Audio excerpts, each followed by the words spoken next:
Arrancamos. Buenos días, bienvenidos a la presentación online del proyecto desarrollado este año y financiado por la Fundación para la Prevención de Riesgos Laborales, que se denomina Diagnóstico en Prevención de las Empresas de Recuperación de Papel y Cartón. Antes de empezar la presentación del proyecto en sí, vamos a recordar una serie de cuestiones previas y prácticas en relación con la difusión de esta jornada online, y es que vuestros micrófonos están inhabilitados, por lo tanto, para la realización de cualquier pregunta o comentario, para lo que al final de la charla dejaremos un espacio de tiempo, deberéis hacerlo a través del chat que pone preguntas o conversaciones en las pantallas que aparecen en vuestro ordenador. Podéis configurar los tamaños de estas ventanas para visualizar tanto la presentación como el tiro de cámara y que sea más cómodo para vosotros seguir la presentación. Y si tenéis cualquier problema, tanto en la visualización, en el sonido o a la hora de mandarnos vuestras preguntas, pues podéis llamar al teléfono de Aspapel, que aparece en vuestra pantalla, el 91 576 3003, que os ayudarán a resolverlo para que podáis asistir y participar en la jornada activamente lo mejor posible. La presentación de este proyecto se os enviará una vez finalice esta presentación online, y después recibiréis también, que algunos ya lo habéis recibido esta mañana, un cuestionario de valoración que requiere la Fundación para la Prevención de Riesgos Laborales para que podáis evaluar el desarrollo de esta jornada y si cumplen los objetivos que se pretenden con la misma. Y sin más, voy a recuperar mi ratón. Sin más, arrancamos ya con la presentación de la jornada. El diagnóstico en prevención de las empresas de recuperación de papel y cartón tiene como objetivo... Sí, funciona, perdona. Bien. Este proyecto... Disculpad un momento, tengo un fallo técnico con los ratones.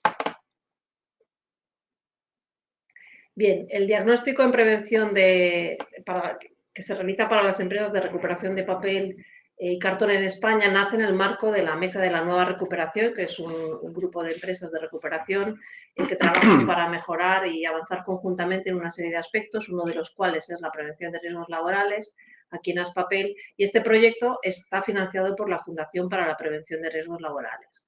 Me gustaría hacer aquí una parada para comentar que la Fundación para la Prevención de Riesgos Laborales, que fue creada por la Ley de Prevención de Riesgos Laborales en el año 95 y depende del Ministerio de Trabajo, Migraciones y Seguridad Social, tiene como objetivo promover la mejora de la seguridad y salud en las empresas, enfocada principalmente en aquellas de menor tamaño, es decir, medianas y pequeñas empresas, con distintos proyectos que financia, que pueden ser tanto de asistencia técnica como de información, formación o promoción del cumplimiento de la normativa en materia de prevención de riesgos laborales. En este sentido, este proyecto ha sido financiado por la Fundación para el desarrollo de este análisis del sector de la recuperación. Se enmarca este proyecto también dentro del Programa Sectorial de Prevención de Riesgos Laborales que Aspapel desarrolla desde hace 15 años, en el que además de los diagnósticos que hacemos en el sector hemos desarrollado muchísimos documentos y manuales que sin duda los recuperadores de papel y cartón podrán utilizar. El objetivo de Aspapel es que la cultura preventiva y todos estos manuales que ayudan a las empresas se amplía a toda la cadena de valor del papel, es decir, todo lo que se pueda aprovechar de los buenos resultados que hemos obtenido en el papel sea útil también para estas empresas de recuperación. Este proyecto cuenta con el apoyo técnico del Foro Técnico de Prevención de Riesgos Laborales de la Mesa de la Nueva Recuperación, al que pertenecen técnicos expertos en la materia de las distintas empresas, y ha sido desarrollado por la consultora CPL Consulting en la parte de desarrollo de las encuestas, análisis de la documentación, visitas y propuesta de resultados. Por eso me acompaña hoy Alfredo Robledo, gerente de CPL Consulting, a quien pasaré a continuación la palabra. Quería antes destacar que el objetivo de este proyecto es obtener un buen conocimiento de cómo están las empresas de recuperación de papel y cartón en relación con la prevención de riesgos laborales y su gestión.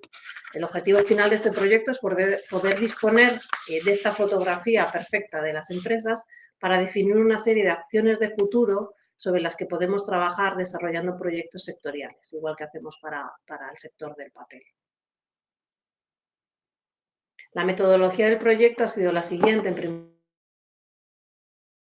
empresas, con múltiples preguntas generales sobre accidentalidad, gestión de la prevención, modalidad organizativa, etcétera, y también con unas 45 preguntas sobre aspectos prácticos implantados en relación con la gestión de la prevención.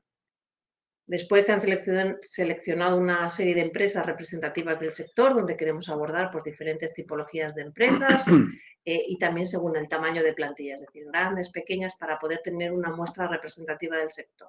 Después Alfredo nos comentará cuál era el objetivo final de estas visitas a estas empresas. Y sin más, pues le paso la palabra a Alfredo para que en 40 minutos 35 minutos nos pueda presentar los resultados obtenidos en este diagnóstico. Al final de esta presentación dispondremos de 15 minutos para que nos hagáis todas las preguntas con respecto al proyecto o los resultados de este proyecto. Gracias, Inés. Bueno, buenos días a todos. Ha comentado antes Inés el tema de la metodología. Esta misma metodología la utilizamos para Aspapel, asociados a Aspapel hace ya ni me acuerdo de tiempos y se basa en dos aspectos clave, que es a partir de una serie de preguntas o encuesta de evaluación de distintos procesos dentro de los aspectos de seguridad y salud, enfocado a la parte legal y también mejor práctica. Y una segunda parte que es ir a los centros de trabajo un poco para ver un poco la tipología de proceso de actividad que tienen los centros, aunque ya lo hayamos entendido inicialmente en el proyecto, sino también un poco para eso que han contestado la gente, un poco cerciorarse de que realmente es verdad o esa documentación está bien diseñada para el proceso que se realiza en los centros. A diferencia de Aspapel en su época, en el que estamos en un entorno en el que la ley de prevención era reciente y los reales decretos estamos en un entorno empresarial en el que pues, la gente había estado haciendo las evaluaciones de riesgos, el tema de la formación, información, equipos de trabajo, ¿no? El mundo empresarial, no solo de Aspapel, sino el resto, pues se estaba poniendo al día en la cantidad de reales decretos y requisitos legales que aparecían. A diferencia de esa época, en este cuestionario inicial hemos ido un poco más allá. Entonces, ya no se está solicitando un básico de PRL, sino que estamos en un nivel avanzado. También porque realmente aquí el nivel de seguridad, estamos en 2018, es del 95, que antes comentaba Inés, pues supone que las empresas en un momento determinado han tenido que llegar a ese nivel. Siempre partiendo de la base que no es lo mismo la gran empresa que la pyme. Desde CPL que tenemos clientela generalmente gran empresa, también enfocado porque realmente ahora mismo son las que tienen más capacidad inversora en estos temas. Sí podemos diferenciar dentro de la empresa el tamaño y un poco los aspectos de seguridad. No es lo mismo una pyme que pues, empresa en la que tengo como tema inversiones para asegurar más el cumplimiento legal. En definitiva, resumidas, que la metodología se divide en dos, pero siempre partiendo de la base que el cuestionario, por repetir, las preguntas que se hacían eran un poco más avanzadas de lo que realmente se hizo tiempos ¿vale? Realmente dentro de los cuestionarios y luego las visitas que nos hemos encontrado, lógicamente, como sabéis, y lo que son actividades no de riesgo, menos de 500 trabajadores, la modalidad que determina el legislador es acudir a un servicio de prevención ajeno o la modalidad de trabajador designado. Entonces, en los cuestionarios y en las visitas nos hemos encontrado que la organización mayoritaria es servicio de prevención ajeno. Esto y luego podíamos entrar, se cumple el requisito legal, pero en un momento determinado en la gestión de la prevención, si hacemos un análisis jurídico, realmente hay muchos reales decretos o mucha normativa, mucho requisito que luego el servicio de prevención ajeno o el técnico no desarrolla. De forma que a nivel empresarial o como empresario, tener un servicio de prevención ajeno no te asegura el cumplimiento total de una normativa. No porque la actividad del servicio de prevención ajeno sea mala, no, lo que pasa es que está limitada a lo que realmente es el concepto de actividad preventiva. Pero hay otros requisitos que en sí mismos se tienen que hacer que no está cubierto por el sitio de prevención ajeno. Y eso lo digo porque muchas veces el resultado que veréis a continuación va enfocado a ese cumplimiento.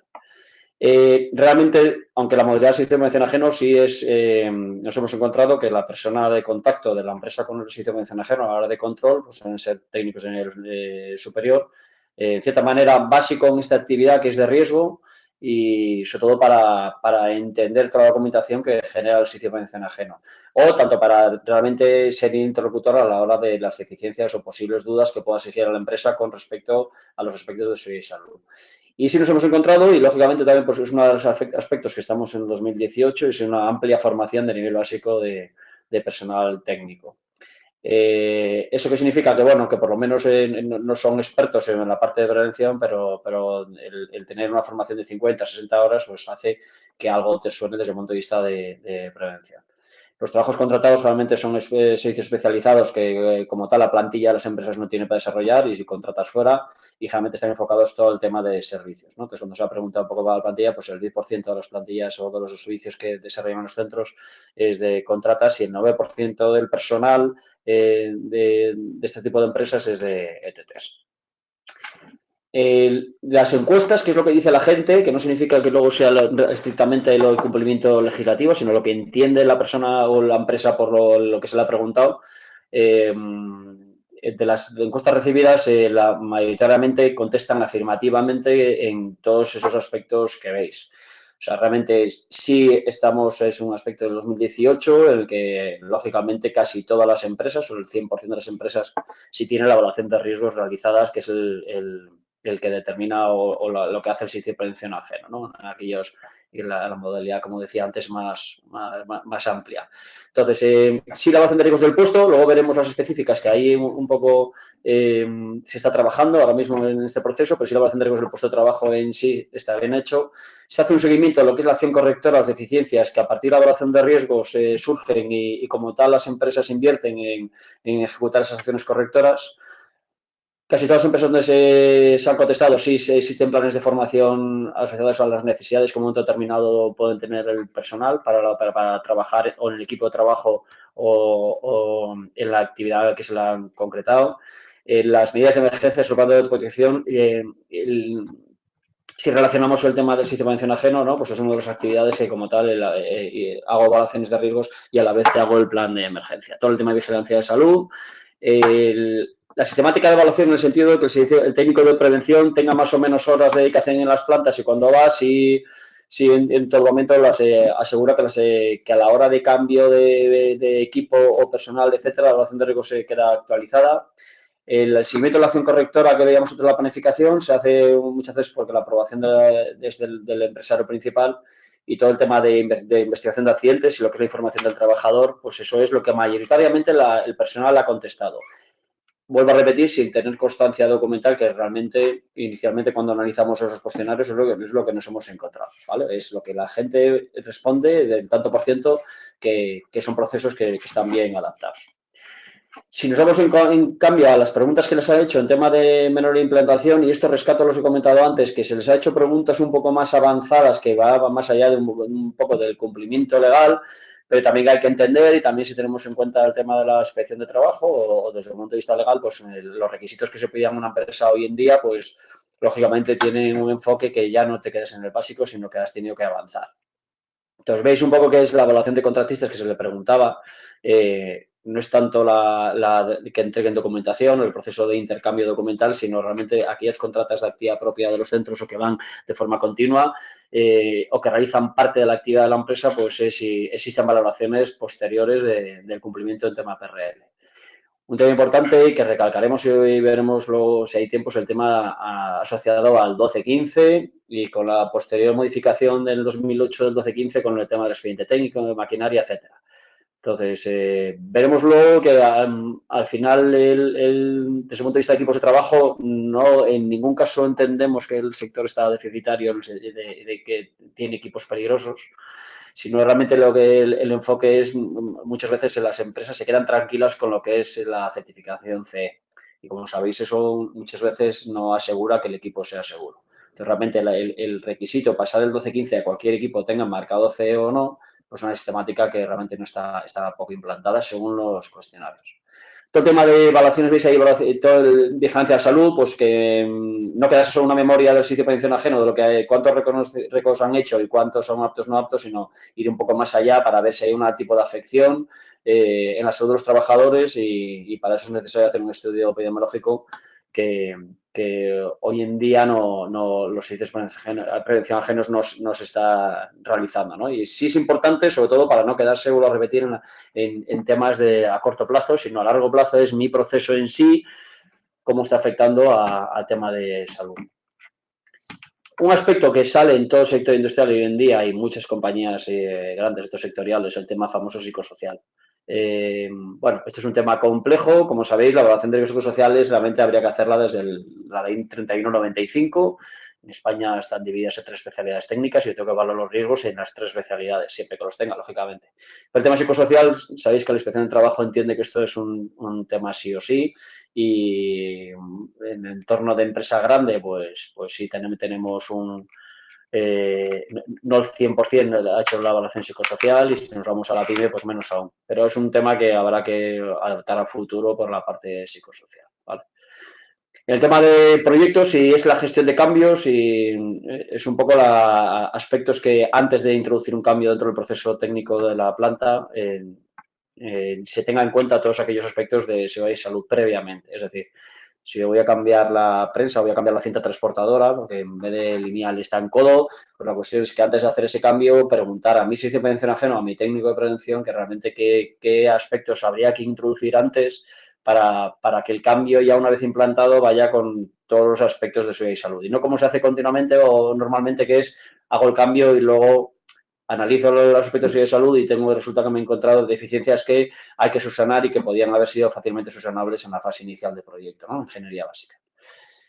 Tema de reuniones de coordinación por los mandos, en tanto contratas personal propio, todo el tema de lo que es la comunicación a los trabajadores y que de vez en cuando, trimestralmente, semestralmente, se analicen tanto mensajes que se quedan a nivel de empresa como deficiencias que puedan tener los trabajadores para eso que vaya al plan de acción. O sea, hay que hacer continuamente acciones, pero luego tengo que preguntar a la gente o al personal si realmente esa acción correctora es eficaz, ¿no? Y también de posibles problemas que puedan tener ellos en el día a día.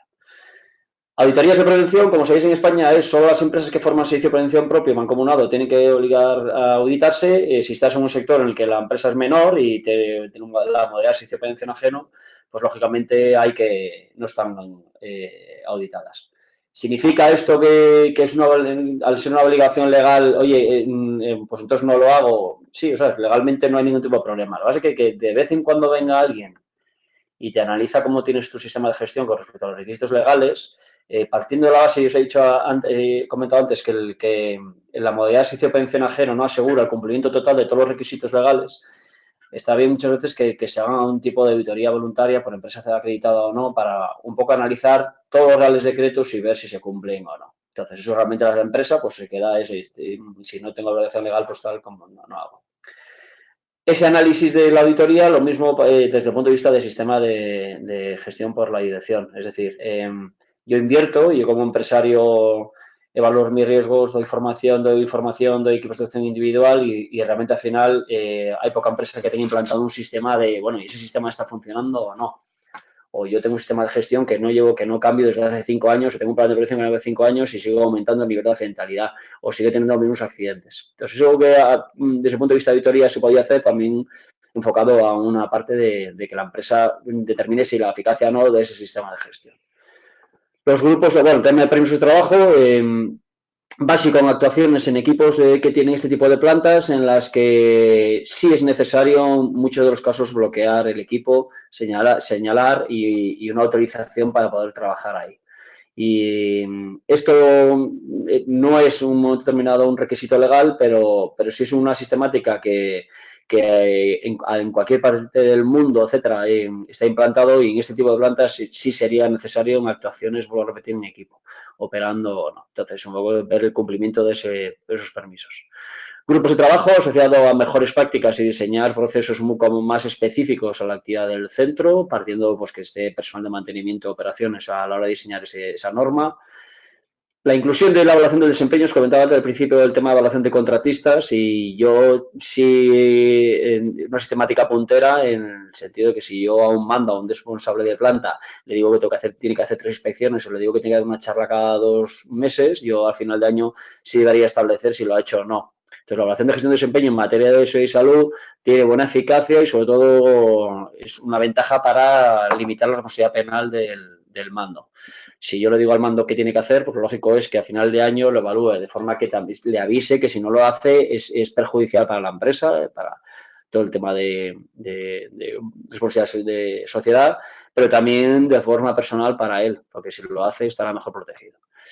Establecimiento por escrito de funciones y responsabilidades, y aquí luego comentamos el plan de prevención. Hay que huir de funciones y responsabilidades teóricas y que sean poco ejecutivas.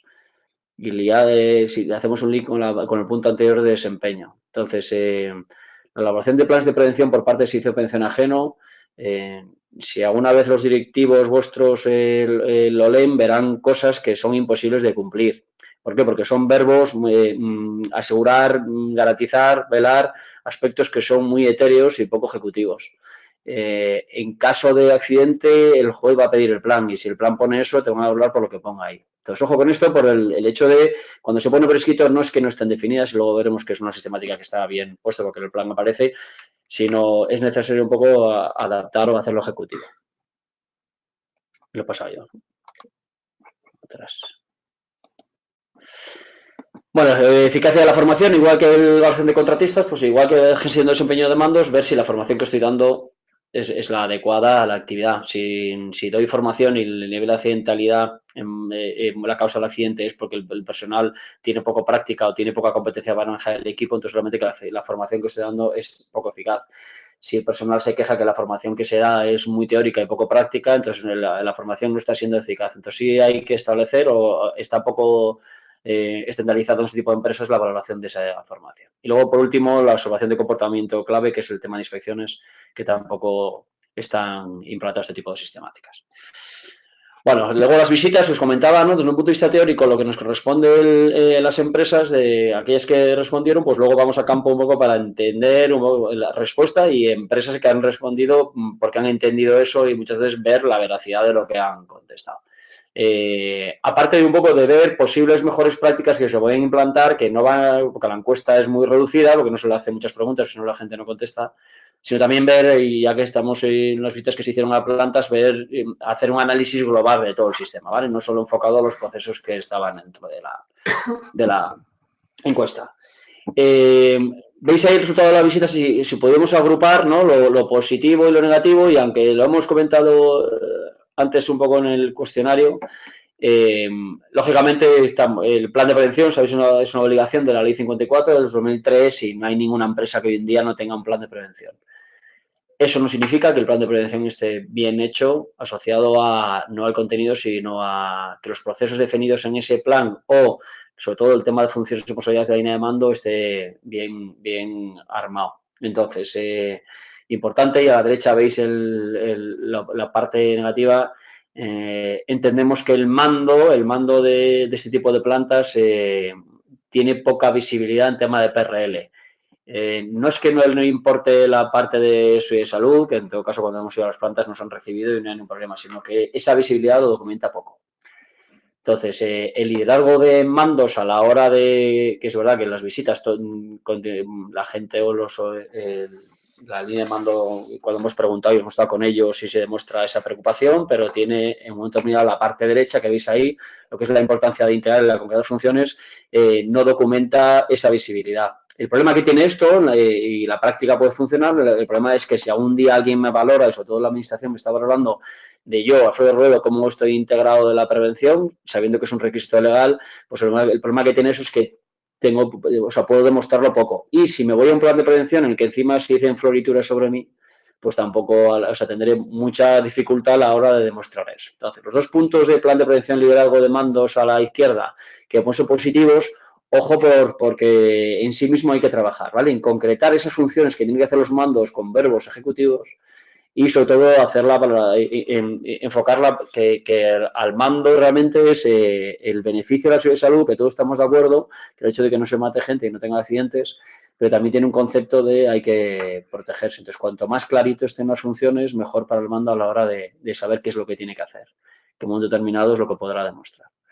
Evaluación de riesgos, decía antes, el puesto de trabajo sí, lo que pasa es que en un momento determinado hay que hacer evaluaciones un poco, habíamos antes el tema psicosocial o el tema ergonómico, ¿no? Y ir un poco más allá. La evaluación del puesto, y encima estos puestos de trabajo en estas plantas tienen un enfoque ergonómico bastante importante. ¿no? Y eso a largo plazo, por el tema de enfermedades o accidentes inmediatos, pero sobre todo enfermedades profesionales a futuro, pues ojo, entonces hay que hacer evaluaciones con metodología un poco más específica. La planificación de las acciones correctoras, la plan preventiva, es un documento que nace de los servicios de prevención ajena a partir de la evaluación de riesgos, pero en un momento determinado habría que agrupar o completar estas planificaciones con las acciones que no vienen originadas solo por lo que dice el técnico de PRL, sino por aspectos de gestión de la prevención de como empresa. La coordinación de actividades es algo que el servicio financiero no tiene por qué hacer. Te hace el procedimiento, pero luego a la hora de intercambiar documentación con la contrata, eso lo tiene que hacer el empresario. Bueno, pues si de repente de esa inspección, esa contrata se van en acciones, lo lógico es que yo debería tener acciones asociadas a la coordinación. ¿Vale? Entonces, la planificación de preventiva está, pero hay que ir un poco más allá. El tema de información, positivo, en el sentido de que, lógicamente, estamos en el 2018 con un concierto de servicio de prevención ajeno. Lo evidente es que ha habido tiempo suficiente para que la gente esté informada y formada suficientemente de los puestos de trabajo. En normas y procedimientos de seguridad, aquellas empresas en las que hemos visitado que había permiso de trabajo, comentaba antes, sería bueno eso de auditar realmente si el permiso de trabajo se hace o no. El permiso de trabajo como requisito básico e importante a la hora de demostrar el concepto de integración que habíamos antes. Hay una parte no menos importante que es si está funcionando o no.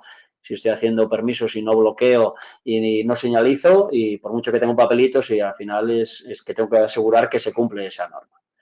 Inspecciones y acciones de comportamiento, el tema de inspecciones, verificaciones, el único problema que hay aquí es que muchas veces no se documenta. Se ha sistematizado que los mandos hagan inspecciones, pero habría que documentar y un poco ampliar no solo al tema técnico de ir y que le falta, el extintor está mal puesto o es que orden y limpieza, sino más enfocado a, oye, hay un tío subido en la prensa sin un arnés.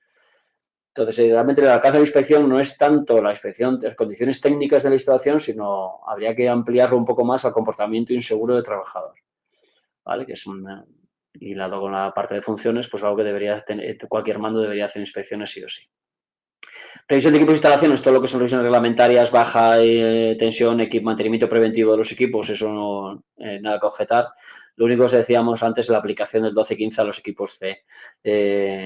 Tenemos experiencia en sanciones o requerimientos de la inspección de trabajo porque ante equipos con marcado C se solicita el 12-15 y es verdad que el 12-15 siempre analiza que cualquier equipo de trabajo que se ponga a disposición de los trabajadores tiene que hacerse un análisis del 12-15. Lo lógico es que si yo hago un análisis del 12-15 a un marcado C, identifique poco defecto. Pero como sabéis, si tenéis experiencia en esto, suele aparecer bastantes defectos. O aspectos que el fabricante entiende que con esa medida es correctora y luego en el uso no es. Entonces, ojo con la parte de equipos justamente por eso. ¿Vale? Por la parte de hacer un análisis 12-15 tenga marcado C o no. La coordinación de actividades empresariales, en vez de establecer una sistemática como realmente tienen casi todas las empresas de intercambio documental, luego hay un deber de vigilancia. En las inspecciones que comentaba antes, ¿no? En la inspección es tanto personal propio como de contrata. Y eso hilado luego con la valoración del contratista. Yo con los contratistas de actividad propia, los que están permanentemente en mi planta, a final de año sí debería establecer cómo has trabajado para mí, desde el punto de vista de seguridad y salud. Si has hecho bien los trabajos o no, pero tengo que evaluarte. Y la evaluación va implícito que el hecho de que yo tenga herramientas de valoración a través de las inspecciones. Y el tema de emergencias, es un documento que igual que la planificación preventiva lo hace el servicio de prevención ajeno y en eso las medidas de emergencia nada que objetar. Lo único es el tema de la formación, ¿vale? Habría que establecer periodos de reciclaje formativos a la hora de establecer algún tipo de periodo entre una formación u otra.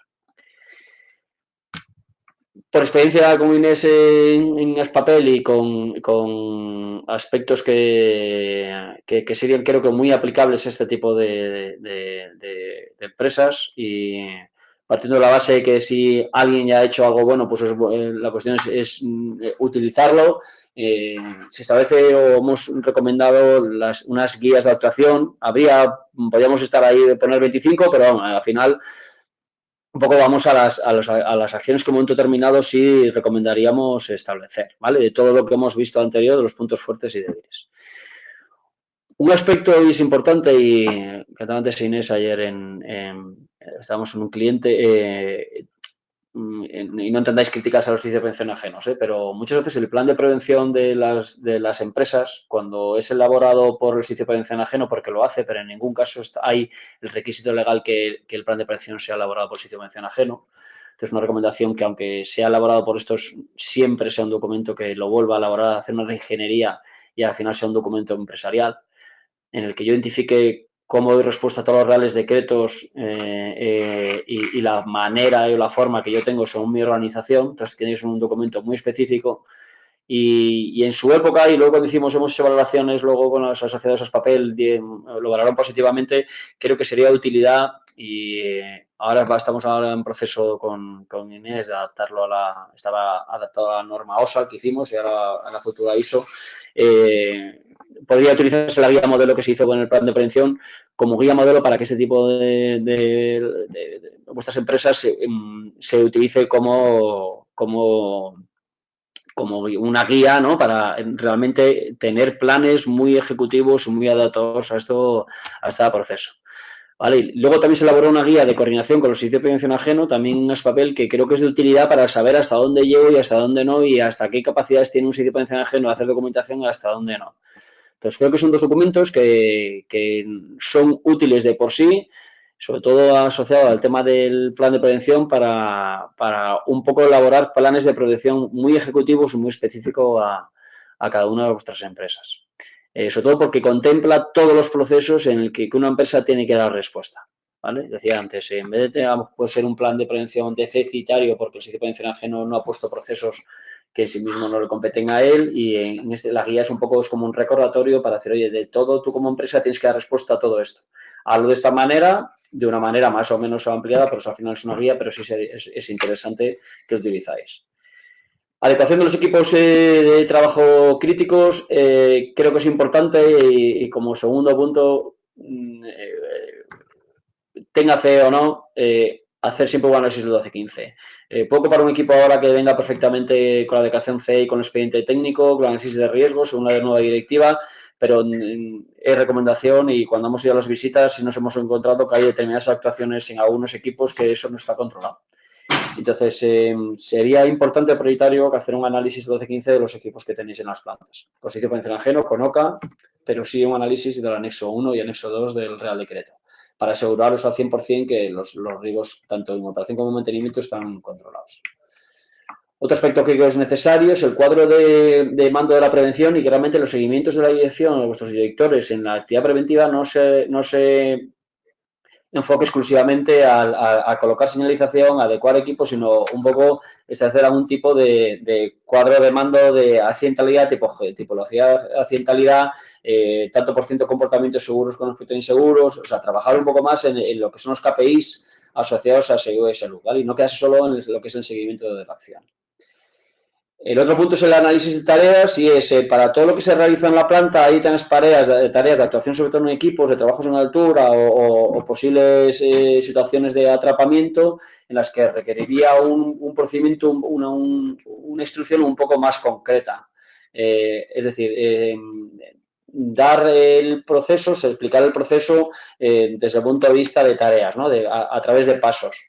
De forma que quede claro en que actuaciones o identificar de todo lo que yo hago en la planta aquellos aspectos en los que sí es necesario que el trabajador sepa que ahí tiene que ir punto a punto para ejecutar la actividad de forma segura. Que eso, una vez identificado, será el objeto de la observación que podéis en el punto 5 del comportamiento. Yo observo con todo lo que, y como mando, tengo la obligación de observar realmente si mis trabajadores usan los EPIs, hacen comportamientos inseguros. Bueno, pero de todo lo que pueden hacer mis trabajadores, debería enfocarlo a aquellas tareas que son críticas, ¿vale? Entonces, el 4 o 5 es importante, ¿por qué? Porque primero identifico qué es lo crítico, formo a los trabajadores, diseño cómo tiene que hacerse de forma segura, formo a los trabajadores para que lo hagan de forma segura y luego observo.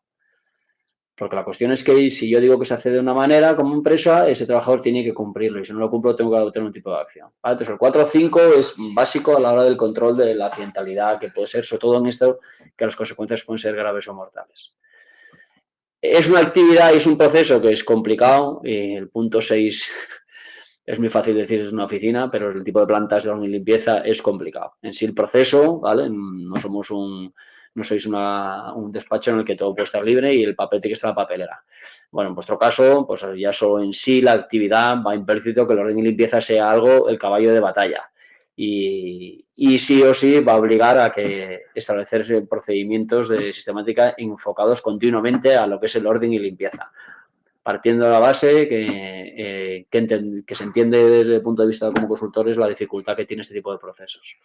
Pero, como sabéis, y como técnicos de prevención, si estáis alguno, es el básico a la hora de la accidentalidad el tema del orden y limpieza. Es algo que está muy utilizado, ¿no? Y tengo proyectos de 5S, etc, etc, pero porque sí se ha demostrado que es como lo has peinado de la cabeza. O sea, orden y limpieza muy relacionado con la tipología de accidentalidad. Entonces, sí, como empresa se va a obligar a establecer sistemáticas bastante talibanes en este sentido. Y con el tema de contratas, trabajamos bastante con el tema de contratas y ante muchos requerimientos y en caso de accidentes graves de clientes nuestros y la parte de cuando contratas, os lo he dicho varias veces, hay una parte documental que es que la contrata que entra a trabajar para mí tenga la documentación en regla y no menos importante que hay que inspeccionar, hay que valorar. ¿Vale? De nada sirve que la evaluación de riesgos y la formación de la contrata que me haya presentado está bien si luego en mi planta se va a comportar como un kamikaze. Entonces, hay que tener mecanismos y luego con el tema 5 de observación, yo observo a mis trabajadores y observo a mis contratas. Al final tengo que tener algún tipo de mecanismo de valoración de cómo se comportan. Y bien, en tiempo, casi. En definitiva, comentaba antes con Inés, estamos en un momento, ¿no? Que es verdad que hay un avance de mucha normativa, dentro de los que son recuperadores hay gran empresa y hay pequeña, pero bueno, el cumplimiento legal es para todos.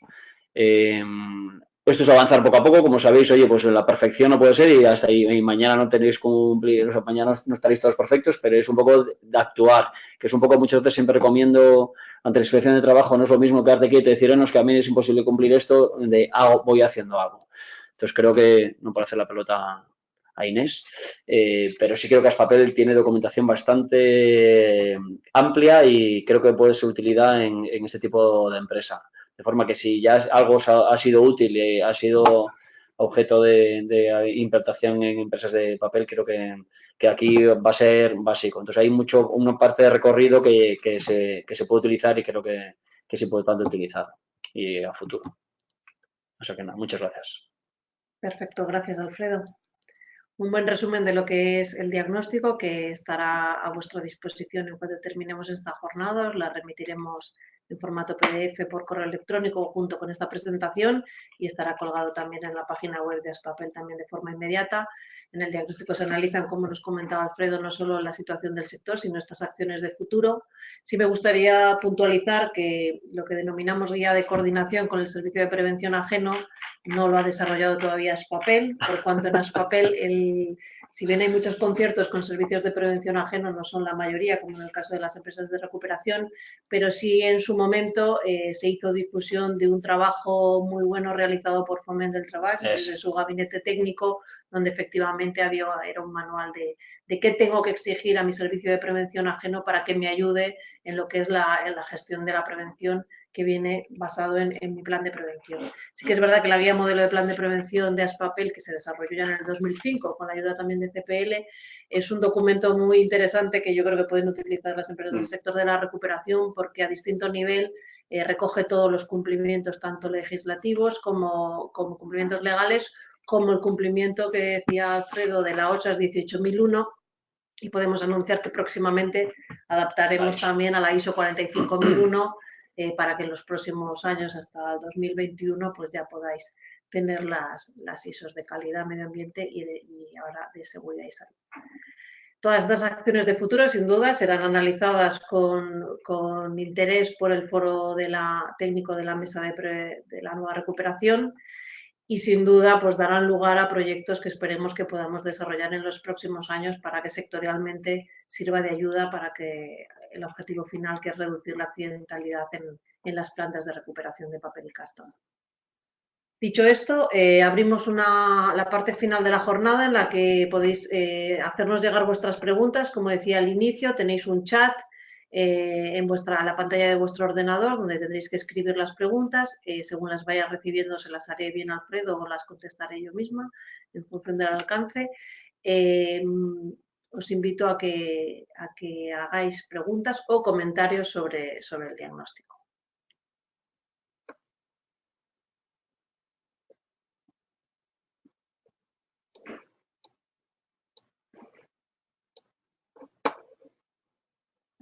como se tarda en escribir, es un momento un poco incómodo.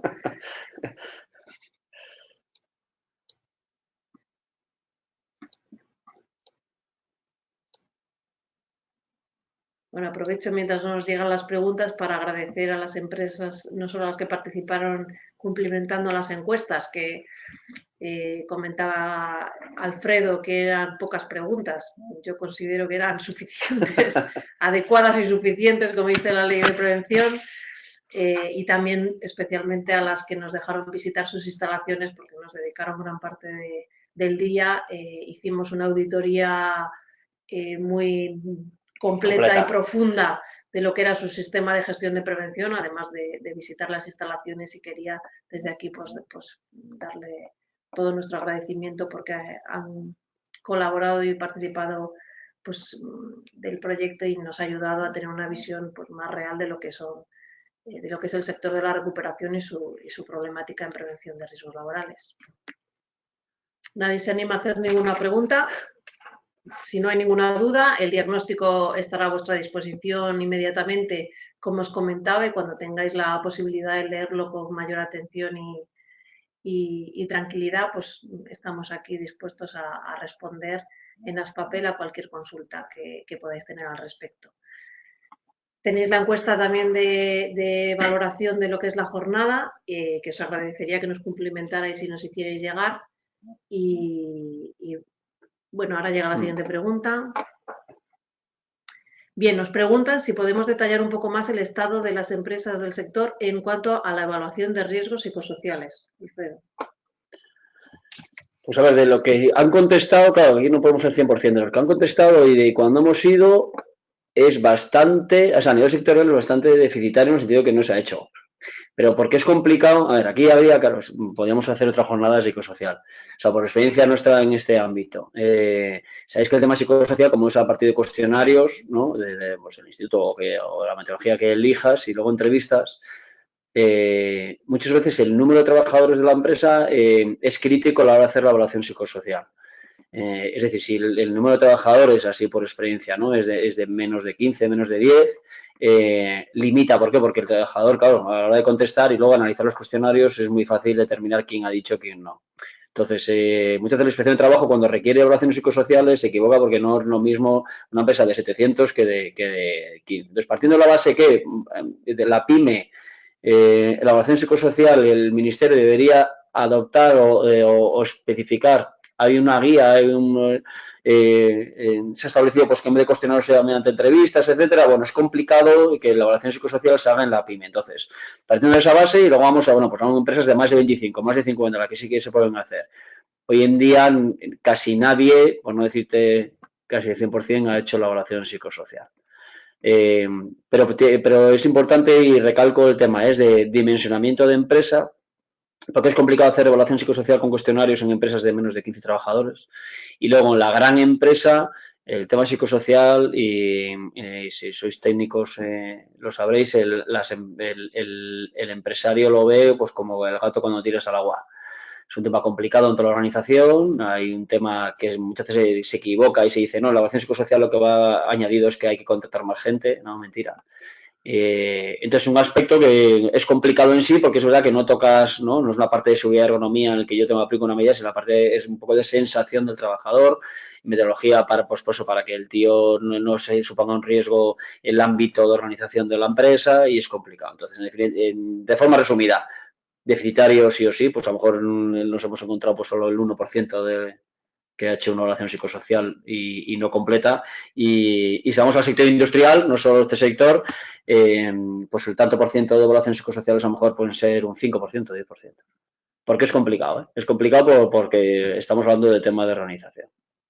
Pero es una obligación legal. Lo malo que tenemos en esto es que la inspección de trabajo no entiende, y ante todos los requerimientos de clientes que hemos tenido, no entiende que digas que, oye, pues que no mi asentismo es perfecto, la gente está encantada, no tengo ningún tipo de protestas, no tengo bajas laborales por tema de presión. O sea, indicadores que demuestran que la gente a priori no está contenta, porque la interpretación jurídica de la inspección de trabajo es que sí hay que hacer evaluación psicosocial. Entonces, hay que hacerlo. Lo que pasa es que es verdad que en empresas pequeñas, de menos de 15 o menos de 20, va a ser complicado, porque el método de instituto no te asegura la confidencialidad. Entonces habría que hacer algún tipo de otro tipo de herramienta para enfocar o a ver qué se hace. Pero sectorialmente es deficitario. O sea, hay un tanto por ciento muy bajo de empresas que hayan hecho evaluación psicosocial.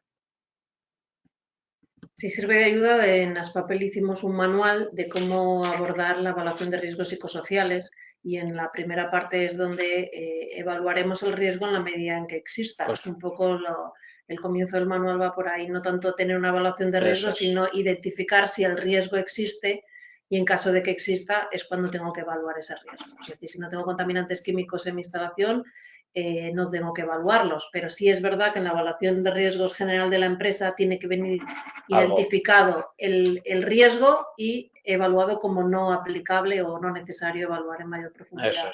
En eso hacemos mucha incidencia en este manual de riesgos psicosociales, en el que además se presentan distintas metodologías donde muchos problemas a la hora de aplicarlos vienen pues, por la preservación del anonimato del que responde, ya que pues eso, en empresas de 15 trabajadores donde haces la organización por departamentos o por tipo de puesto de trabajo, pues llega un momento que sabes quién contesta a tus preguntas y por tanto esa dificultad para las pequeñas empresas de realizar esta evaluación. Pero yo insistiría, evalúas el riesgo que existe, pero debes de hacer un análisis previo de si tienes riesgo psicosocial. Eso es.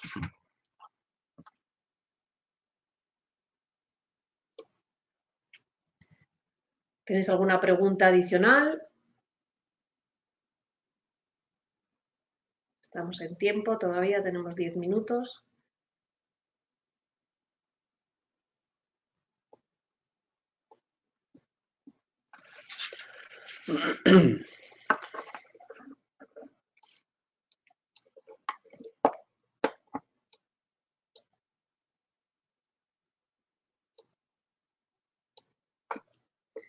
Si alguien está redactando una pregunta y nos manda un mensaje que sea en blanco para esperarla, si no, yo creo, Alfredo, que damos por cerrada la jornada. En todo caso, sabéis dónde estamos perfectamente localizables. Cualquier consulta que queráis que enviemos a CPL para resolver un poco en relación con la metodología o las conclusiones del informe. Y sin más, pues recordaros el cuestionario que os hemos enviado. Aquellos que os hayáis conectado una persona, pero estéis asistiendo en alguna sala varias personas, os pediría de nuevo que completaréis el registro de asistentes que os envié en el día de ayer y que cada uno de los asistentes a la jornada pueda responder al cuestionario de valoración de la misma. Y agradeceros a todos vuestra atención y seguimos trabajando para reducir la accidentalidad de este sector de la recuperación de papel y cartón. Buenos días. Buenos días.